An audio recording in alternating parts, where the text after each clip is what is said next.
यत्कृपातमहं वन्दे परमानन्दमाधवम्।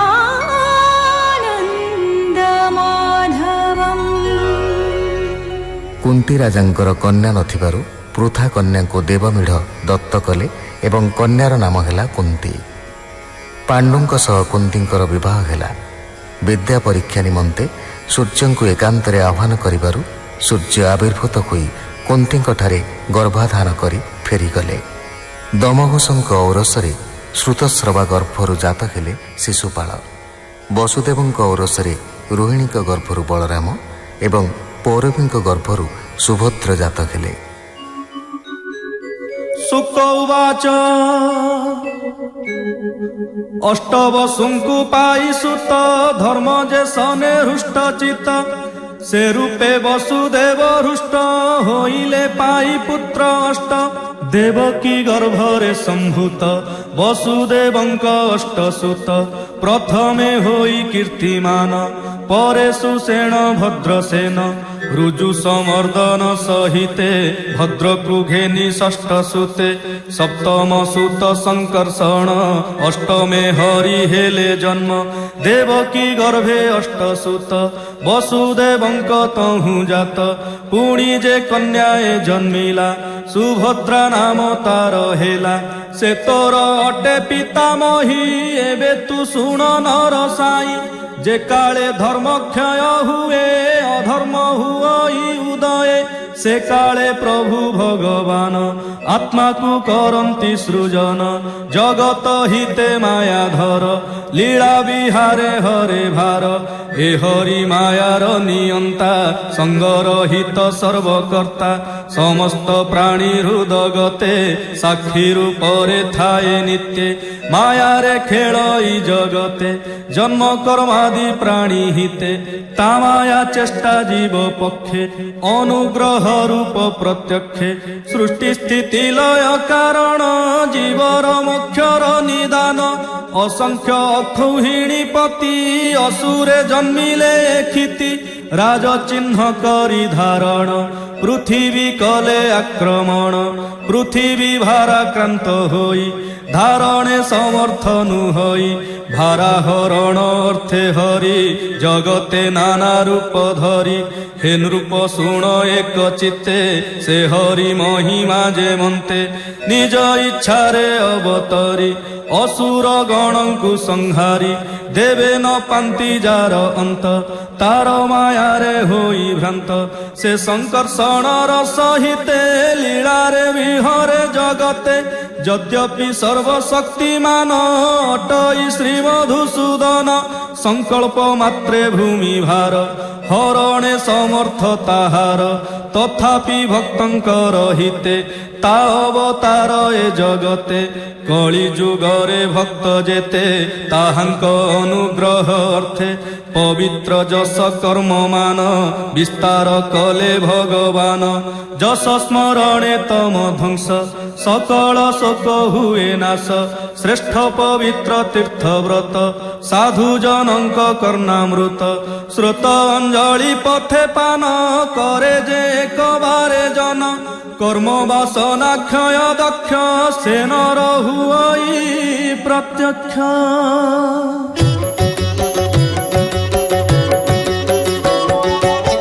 से हेतु भोज वृष्णि जेते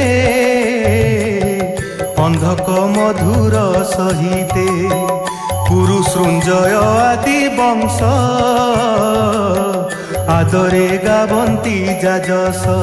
तार चरित हृदय चिंती स्वच्छंदे सुखे विहरंती से प्रभु देव भगवान ताहांकु हुए सुप्रसन्न।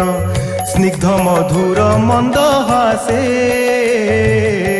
उदार वचन विलासे असम विक्रम लीला रे सर्वांग सुंदर शरीरे। ताहांकु करी आनंदित से माने माया रे मोहित कर्णरे मकर कुंडल सुंदर कपड़ जुगल विलास हासे मुख शोभा किय बापटांतर देवा হিতে তাহার মুখ দেখি সে নর নারী হেলে সুখী নেত্র উৎসব তার শোভা লোকলোচন মন লোভা তথাপি সেମାନଙ୍କ নেত্র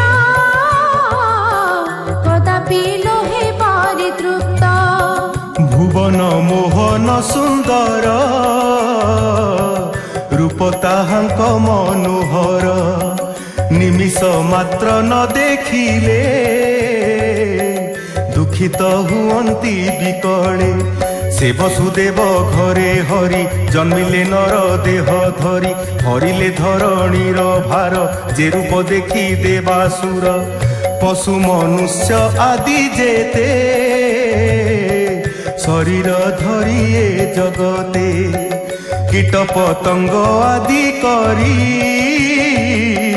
যে রূপ দেখি গলে তরি তার মহিমা কিবা কহি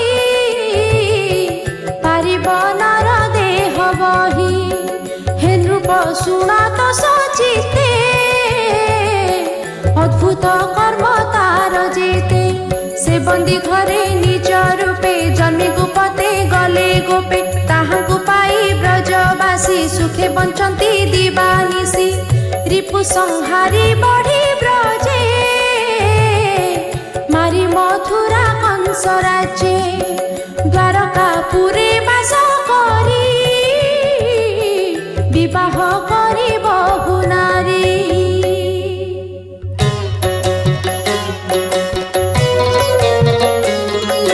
জন্মাই অসংখ্য নন্দন অনেক করি যজ্ঞমান ଲୋକଙ୍କୁ ଦେଇ ଯଜ୍ଞ ଶିକ୍ଷା ନିଗମ ମାର୍ଗ କଲେ ରକ୍ଷା ଗୁରୁ ପାଣ୍ଡବ ମଧ୍ୟେ କଳି ଧିଆଏ ବହୁ ସୈନ୍ୟ ମାରି ଧରଣୀ ଭାର ଅପହରି ଅର୍ଜୁନେ ଦେଇ ଜୟ ଶିରି ଉଦ୍ଧବେ ଦେଇ ଆତ୍ମଜ୍ଞାନ ଚଳିଲେ ଆପଣା ଭୁବନ ସୁଜନ ଜନ ଏହା ଶୁଣି ଭକତି ହୃଦେ ପରିମାଣି ଏ ଭବ ଜଳୁ ତରି ଯିବ ଯାହା ନ ଲଭେ ବ୍ରହ୍ମା ଶିବ ସେ ହରି ଚରିତ ସୁମର ମୁଁ ତୁମ୍ଭ ଚରଣେ କିଙ୍କର ବୋଲଇ ବିପ୍ର ଜଗନ୍ନାଥ ନବମେ ବଂଶାନୁଚରିତ ইতি শ্রীমদ্ভাগবতে মহাপুরাণে পারমহংস্যাং সংহিতায়াং নবমস্কন্ধে শ্রী সূর্য সোমবংশ অনুকীর্তনে যদুবংশানুকীর্তনং নাম চতুর্বিংশোধ্যায়ঃ। এইটি শেষ ହେଲା ଶ୍ରୀମଦ୍ ଭାଗବତର ନବମ ସ୍କନ୍ଧ। ଏହି ସ୍କନ୍ଧରେ ଆର୍ଯ୍ୟାବର୍ତ୍ତର ବିଭିନ୍ନ ବଂଶାନୁଚରିତ ବର୍ଣ୍ଣନା କରାଯାଇଛି। ସ୍କନ୍ଧର ଶେଷରେ ଶୁକମୁନି ଜଗତର ହିତ ପାଇଁ ଭଗବାନ ବିଷ୍ଣୁ ମାନବ କଳେବର ଧାରଣ କରି ଦେବକୀଙ୍କ ଅଷ୍ଟମ ଗର୍ଭରେ ଜାତ ହେବା ବିଷୟରେ ସୂଚନା ଦେଇଛନ୍ତି।